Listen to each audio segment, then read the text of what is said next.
This episode of the Sartorial Geek podcast is sponsored by Foam Armor Club. Foam Armor Club is a cosplay lifestyle brand with really cute apparel and accessories. Their designs are specifically relatable for cosplayers and friends of cosplayers. Two of their best-selling designs are Death by Con Crunch and Cosplay Makes Me Happy, which I love. They also have really cute products for friends and partners of cosplayers. Two of my favorites are a cosplay medic tote and an official cosplay handler's hat. Please go to foamarmorclub.com or follow them all over the internet at Foam Armor Club. Hey, welcome to this episode of the Sartorial Geek podcast. I'm Jordan Ellis of Jordan Dene, and I'm here with Rachel Parker. She's one of the founders of Geek Girl Brunch, and we have met through a bunch of conventions and actually through Geek Girl Brunch New York. So she's an amazing cosplayer, a really good con-goer, con mom, knows everything about conventions, and she also has two podcasts that I'm going to let her explain what they are.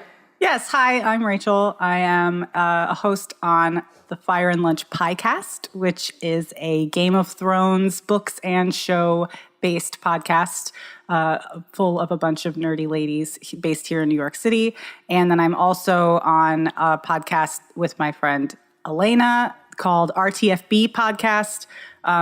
But that's short for Read This Fucking Book, because we basically just make each other read books that we want to talk about. That's perfect. Those were two awesome podcasts.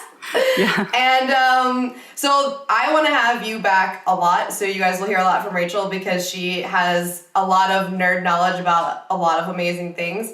But I wanted to do this episode as we're like sort of at the beginning of convention season. I know it already started, but for like convention newbies, because when we were at Emerald City a couple weeks ago, one of my high school friends who had never been to a con before came, and thank God Rachel was there, and she could like walk him through how to be at a convention and not miss like all the things that you don't necessarily know if you've never done one before. So like where do you start if you're just like, I want to go to a Comic-Con? Do you like start with tickets or with asking your friends which ones are good? I mean, I think it really depends on what you want to go to a con for. I tend to go mostly for socializing with people, so I like to go to the cons that my friends go to, right? So like everyone's going to Universal Fan Con right now, and I'm sitting here trying to figure out how to get myself to Universal Fan Con so that I can hang out with all of them. But I think also if you really want to go to a con just because you want to get somebody's autograph, or there are some panels that you want to go see, it's not necessary for you to have like a huge crew with you. So that, you just kind of decide what you want, what your priorities are. And I think really kind of establishing your priorities early is the key to having a good time at a con, no matter what you want to do. So what are the main things you would go for? Like, if you want to cosplay, if you want to go to panels, if you want autographs, like what should you think about before you go? Like, what are the main reasons to go, I guess? So I always tell people you can go to panels and you can go stand in line for, autographs and stuff, or you can cosplay, because there's just not a lot of time to do everything. Yeah. And that's the great thing about nowadays is there's so many cons in so many places. You don't have to save for a year like I used to have to do to go to one or two cons. You can go to a lot of local places. And that way, if you want to cosplay at one or sit in line and do, autographs seeking or anything like that, you can. I mean, like you can stand in line and cosplay, but it's going to suck for you. So that I usually tell people not to do that. You should pick one favorite thing at least for your first one and don't go crazy. And I think also cosplaying alone, while doable, is really hard depending on how complicated your costume is, right? I mean, that's common sense, but a lot of times I didn't know that, and I would put myself in costumes that I had no business being in on my own. And then it's like, I can't sit, I can't drink, but I'm happy, and so if you want to go in cosplay, like that's the main thing you want to do. What are the best way, like, I know there are Facebook groups and stuff to find other cosplayers at certain cons, but I don't really cosplay, so I don't know. You have to tell us what that is like. There was actually a great panel at Emerald City that was put on by the organizers of a Facebook group that I'm part of called the Amazon Sisters of Themyscira. And that's an open group on Facebook. If you're interested in Amazon and Wonder Woman cosplay, you could totally sign up for that. But they had the same idea. It was like, okay, well, you want to get into cosplay, but I don't know where to start. What should you do?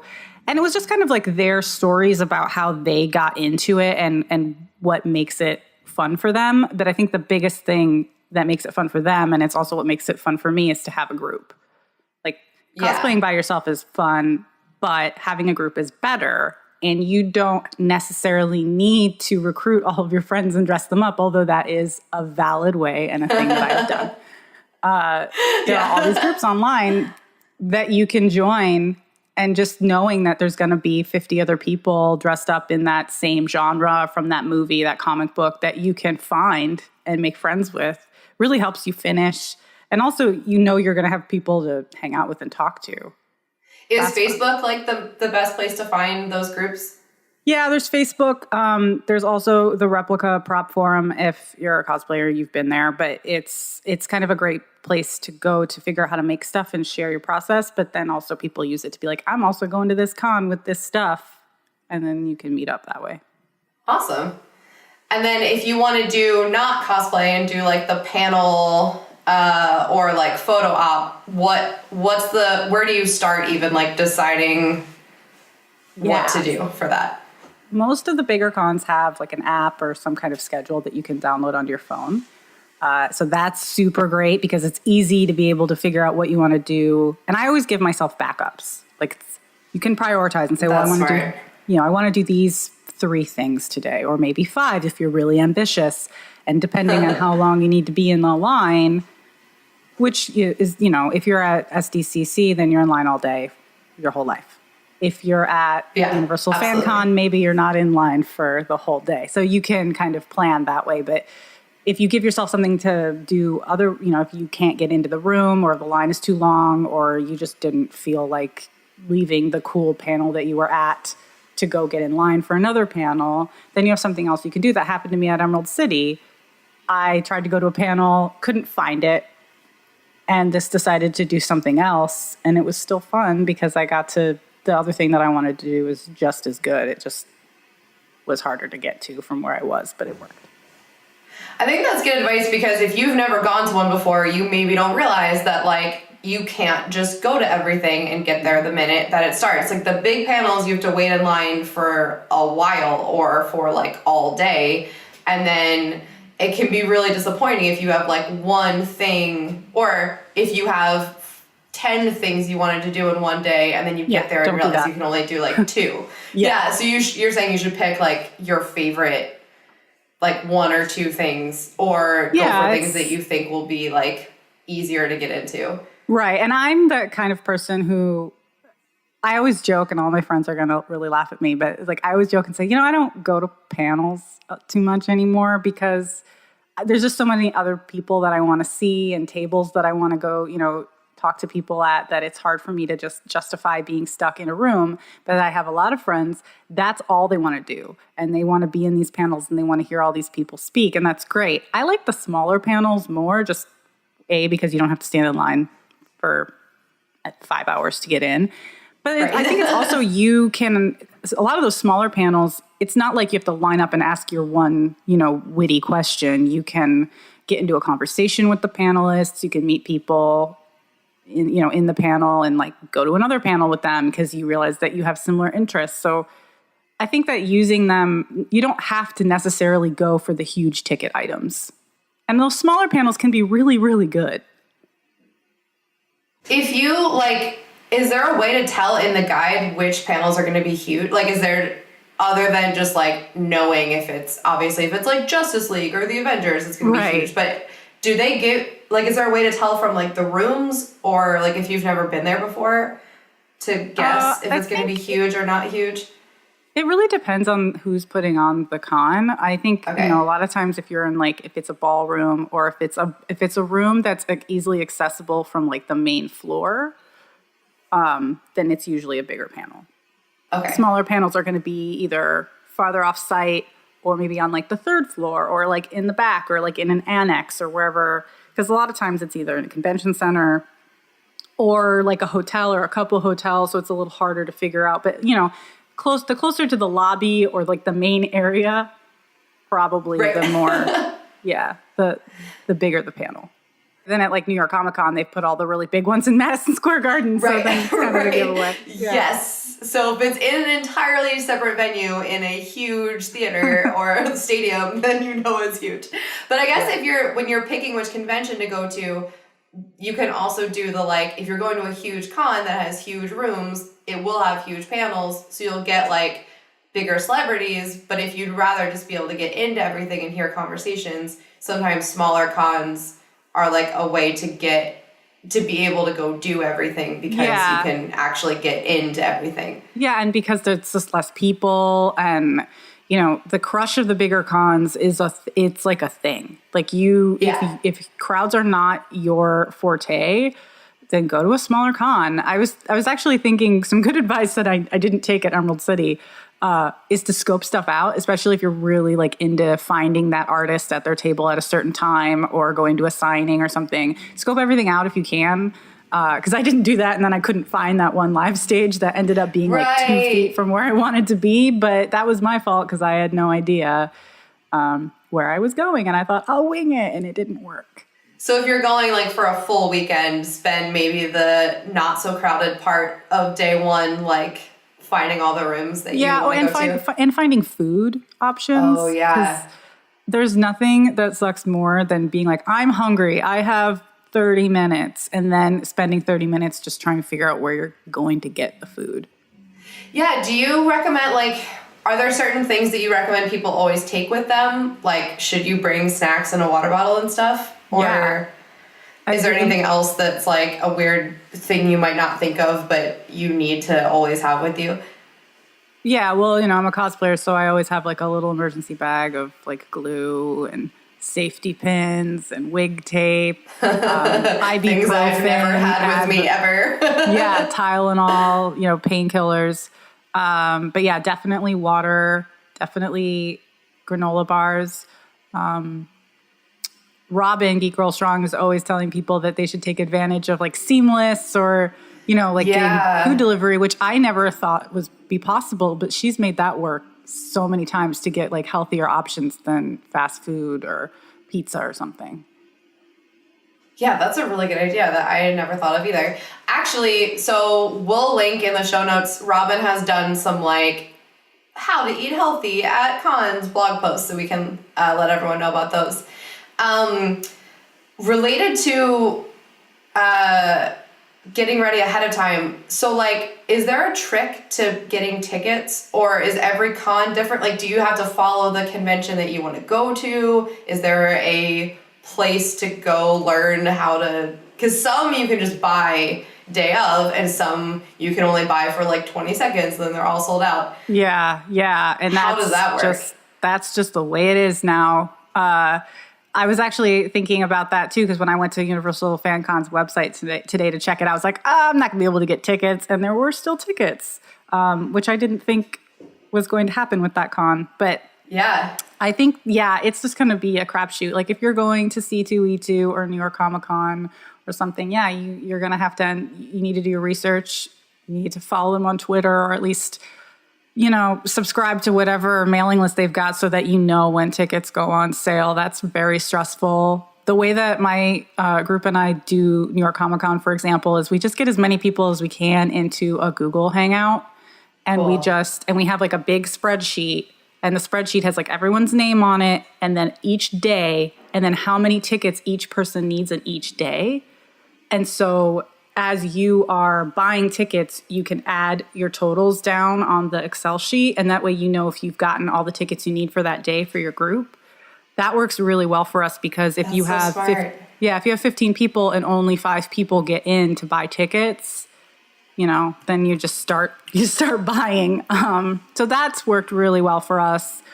And then there are a lot of smaller cons. Even like Dragon Con is a huge con, and they never sell out because it's more of a self-regulating con. They don't cap the tickets. Well, maybe they should now, but they don't cap those tickets. Because it's like not a fire hazard in one building. It's like the whole city is a convention, right? Right. Yeah, it's like all of downtown Atlanta. But, those tickets change prices, right? So that's how that kind of helps to self-regulate. Okay. Like if you buy them at the con the year before, it's like probably a third as much as what it will cost you if you buy it within 4 months of the actual date of the convention. So yeah, I think just looking up their websites, looking at all of their policies, their weapons policies is a big one. Any kind of restrictions that they may have on types of cosplays, whether or not you can show skin, or if they're banning stuff like Hydra cosplay, which a lot of conventions are, banning anything having to do with Nazi imagery. So you can't do Hydra. And knowing that so that you don't bring anything that's not going to be allowed in is really... Yeah, is there normally like a rules and regulations or like about page for cons? Is that where all that information is? Okay. Yeah, that didn't used to be so, but I think social media has just made everybody really hyper aware of what's acceptable and what's not, and every con worth going to has a policy of behavior, what kind of props you can bring, whether it's a family con. If you're going on family day, maybe not the naked cosplay. Right. And the weapons thing is a good, because that's sort of new but important to know. Like if you have certain things that are weapons or weapon-like, you might either not be able to bring them in or have to get like a special check for them. Like that's just something people should know. Finding the security desk, knowing where that is so that you can get your weapons tagged by the security desk is really important so that you don't get your stuff taken away from you. And like some cons don't even allow anything that looks like a gun, right? So you could bring a sword, but not a gun, maybe not your gun sword. That's really frustrating for me because, I build something and then I'm like, I want to bring it to this con and I can't because they won't allow any weapons at all. Some of them are a lot more lax. So you have to know your rules. So just like find that out ahead of time before you go. That totally makes sense.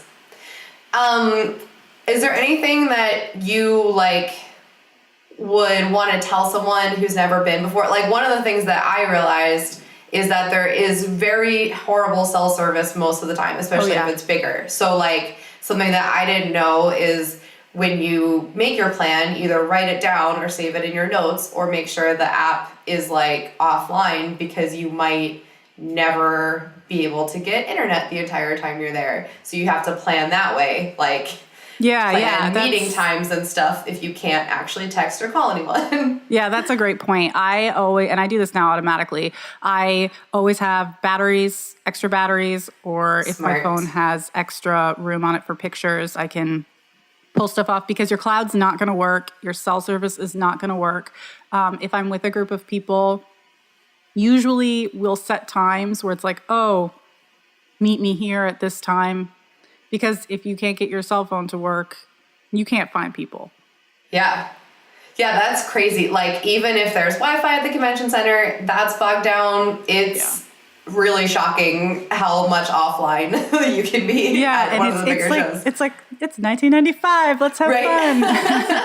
But yeah, I think that's a good idea too, to like write stuff down. I don't do that. I just put stuff on my phone and then when it dies and I wander. But that's a good idea, is to actually have a piece of paper where you can write down where you're supposed to be and the room numbers and the building if there's multiple buildings, because I've done that too, where you go to the wrong building and you're just searching for a room number. Yep. Yeah, that sucks. Do a lot of the conventions have charging stations set up, or is it like, does it make more sense to just take a portable battery pack with you?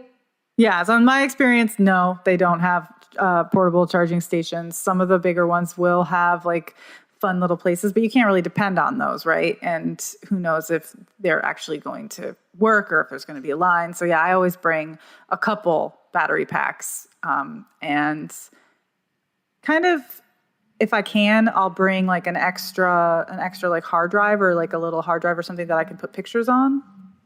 That's so smart. Yeah, nothing sucks more than running out of room on your phone. And I take a lot of videos, so I run out of room really fast.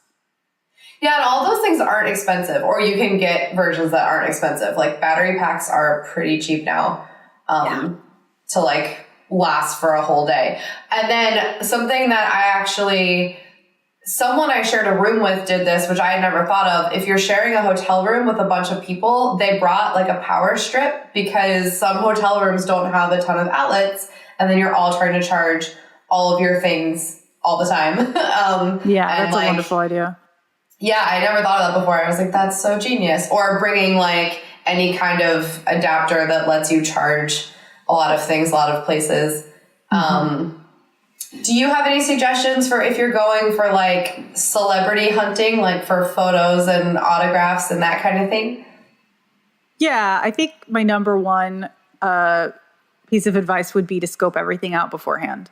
Know where you're going to be and when, and make sure that you know when you need to line up. Read all of the fine print on any kind of ticket that you buy to make sure that you're not supposed to be somewhere early, or that you don't need to be there early, because sometimes you don't. Sometimes it's like you can only line up at this time, don't show up before, which is helpful. I think another thing to know is that you will not have signal. So scoping it out is good, because if you go there early and they've made any changes and you didn't get an update on your phone or something, then you actually see the announcements, which is really helpful because you don't want to kill yourself if they've canceled, or you don't want to go to the wrong room.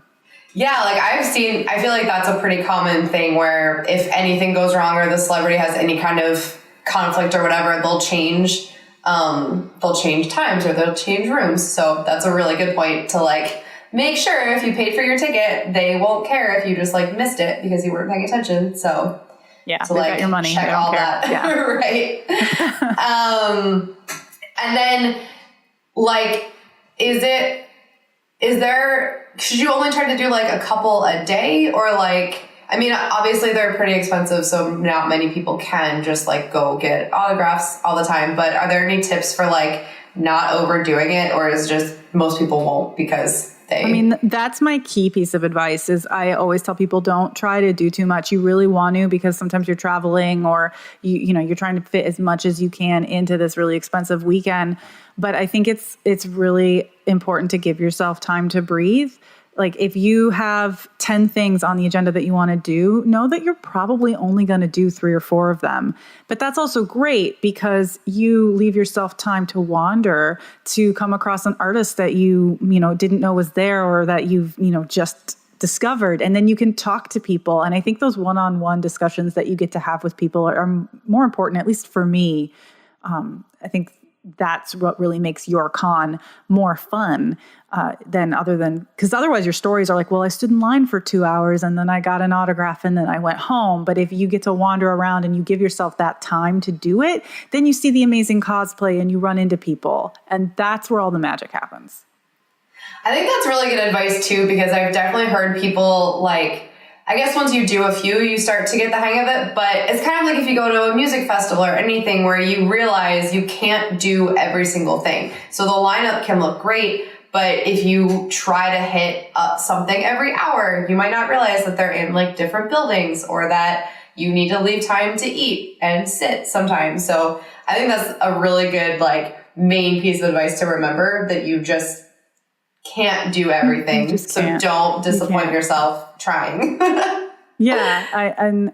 I think also another thing that I'd like to tell people, and I take this for granted because I've been going to cons for a very long time, there is a con culture and a con way of kind of being in terms of how people are expected to act. So, you're going to be in a crush and everyone's in a hurry and everyone's tired.